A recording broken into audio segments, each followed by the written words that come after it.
That's what it looked like to me. Did you hear Kurt Warner after the game?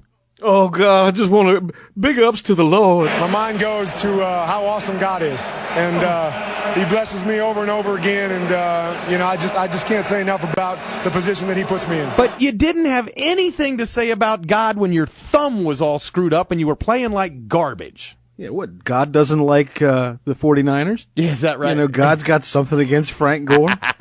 What the hell? Right. What makes you so special? And by the way, I have a God rookie card. Did you know? Oh, is that right? Yeah, it's worth a shitload. Jesus. Apparently Jesus is a lefty. It's the oldest card in the world. All right, now I, back into the chat room last night. Oh, boy. And a crazy-ass Niners fan who I'd never seen before decided to get up on mic and have his rant about that play where Frank Gore got touched in the back and he stumbled over his own feet. It looked like to me he went down, but one knee did touch, and then he springs. He crawls into the end zone, and everybody thinks it's a touchdown. Then they review it, and you see that the defenseman just got his hand on his back. And I'm sorry, Niner fans, but if his pinky grazes Frank Gore's helmet, he's down by contact. That's just the way it is. Hey, you know what, Tom? Now that you mention it, I'm hoping to see Tony Romo graze his pinky on a lot of here we helmets go. This Sunday. Yeah, had to mention. Yeah, scumbag, friggin' dog-butted skins. All right, so listen to this Niners fan go crazy about that play call. All right, let's talk about said given play. Pats him on the back, still running, and then falls down. Oh, yes, that's a tackle. Pats him. The guy wasn't even trying to tackle. He throws his hand backwards, pats him on the shoulder, pats him. Doesn't put no pressure. Pats him on the shoulder. Pats him on the shoulder. All right. Pats him on the shoulder. That counts as a tackle. Gotcha. Damn. We won't even talk about rest of the bullshit. A pat on the shoulder counts as a fucking tackle. From here on out, that's now the new rule in the NFL. Pat him on the shoulder, it's a fucking tackle. From here on out, those are the rules.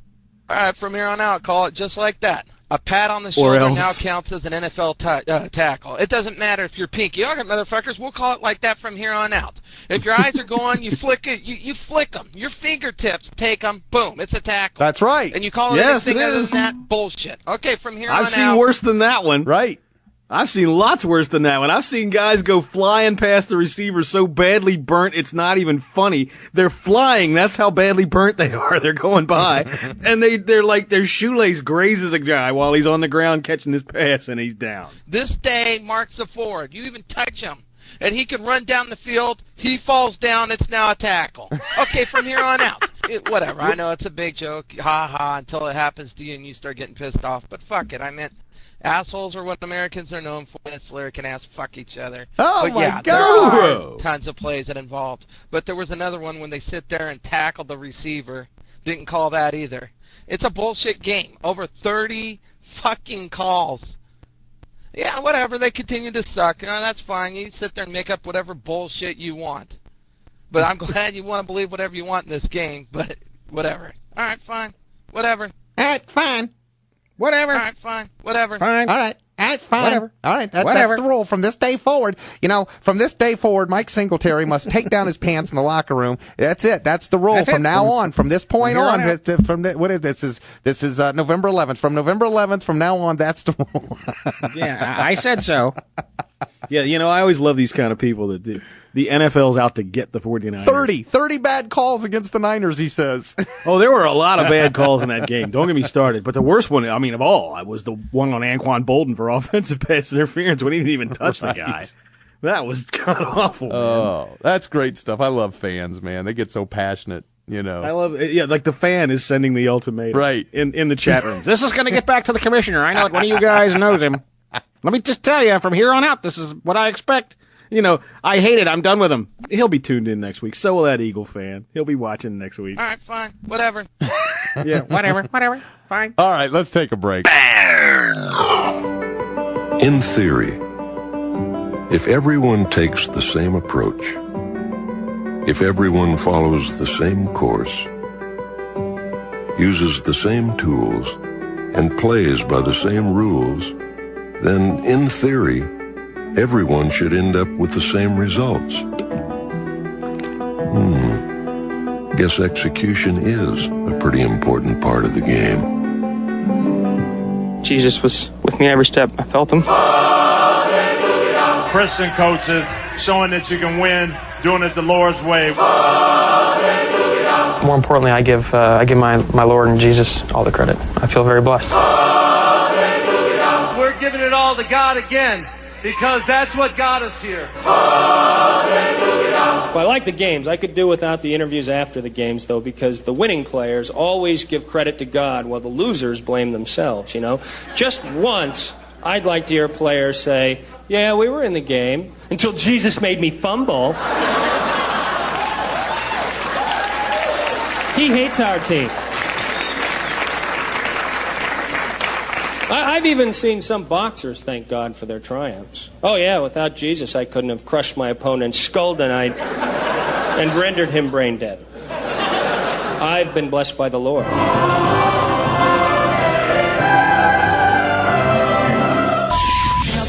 VOTech. For 10 years, VOTech has been a leader in website development and network solutions. Whether your business has an established website or are preparing to create something new, VOTech can handle every facet of your project. VOTech offers full website and portal design and creation services, including domain registration, site maintenance, dynamic programming, database administration, video streaming, and more. VOTech also offers full e-commerce and e-marketing development and management, as well as complete web hosting services. For more information, see the VOTech section at bangcartoon.com/services. That's bangcartoon.com/services. You can trust your web project to the professionals at VOTech. VOTech.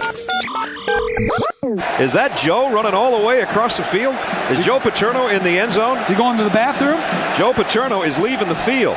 He has come all the way across his offensive line and huddle, and he is heading to the locker room. And we have no reason to know why.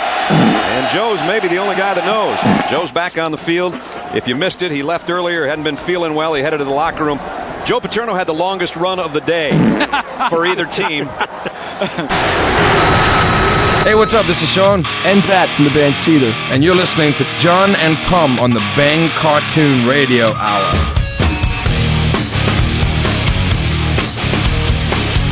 The Irishman will try and boot it through for the win with 6 seconds to go. Here we go. Here's the spot, the snap. The kick is on the way, and it's through. Daniel Murray. What a kid. What a way to go, Daniel. Iowa beat Penn State 24-23. Oh, my goodness. What a great day in Iowa football history. I haven't got the slightest idea what the BCS is. It the BCS or the BSC? I don't know. You guys all laughed at it. Oh, man. It's the season's over, Joe. Yeah. Well, man. Yeah. You know, in a way, that's kind of neat about college football. It really, literally, my season's over. It's over in November. It's done. That was your playoff game. That was it. Yeah, you lost your playoff game.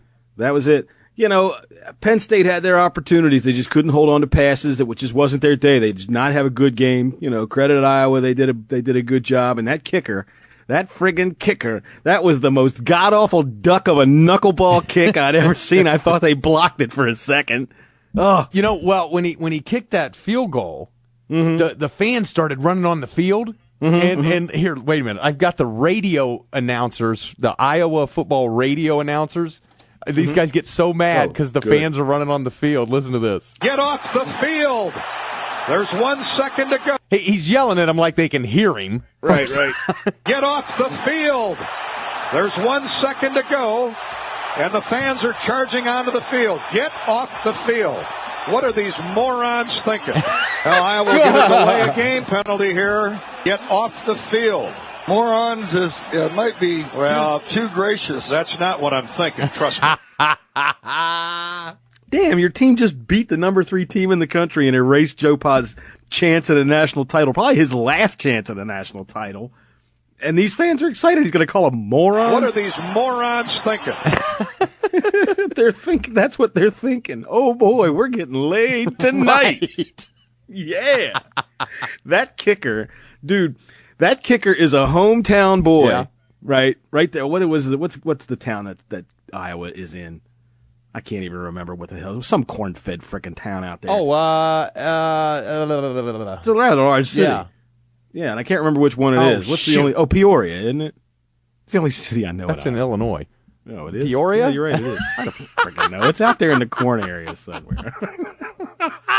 Anyway, now I forgot. Oh, he's a hometown boy. He made that kick, right? You know what he's going to do? He's going to open a hardware store, get rich, and live there for the rest of his fucking life. He'll never have to buy a meal forever and ever and ever and ever and ever.